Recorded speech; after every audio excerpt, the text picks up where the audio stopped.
Николай Катановтың адына Хакас гимназиясында алжы болды Россияның шахматшы федерациясының вице-президенті Андрей Селиванов.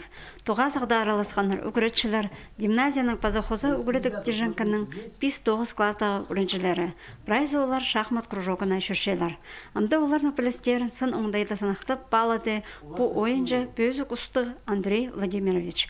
Ол ұлғанырға шахматшы мастер-класс ештірген. Оларны бұ ойынды үшіріп шыққан беріктеріні оштап бөгірге үгіреткен. Аның аймақ көрімнерінің таныстырған. Дөк чет шахматистерге ойын хостыра сұрғылар пеш тұрған.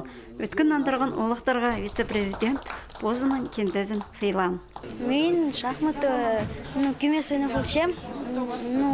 Мынды қыны болған.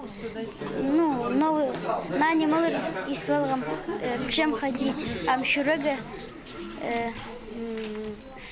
кружок хашушам. Андрей Селиванов бөзік үгіредіглі юрист, Хазна Думазның үзінші қағыртенің депутаты болша. Үдік ол мұндағы істініс база социальный политика комитетінің князіне кому акышылда тұрғызыл барған. Ол Шерсуның арлыстық 9-сы медалінің танықтатқан. Шахмат ойнерға ол кішігден сығары көнікан. Аймақ марғыларды аралысып, бөзік шейдігілер кешіткен. Жеңіс оңдайларын позының кендезіне кер салған. Менің тренерім Калуга Сергей Николаевич. Ол маған жақсы үгіретші. Меге оға қынық шақтырғы жүрерді. Фұрынады сағынмаларға аның лет жүрерді. Пәршіке қотқынады алдынжы білігі.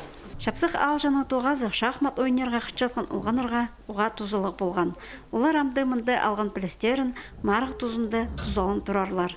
Танықтарға керек Хакас гимназиясында бүлгі үгіредік шылында шахмат 5-8 база 10-шы кластырды урок оңдайынан апарылар.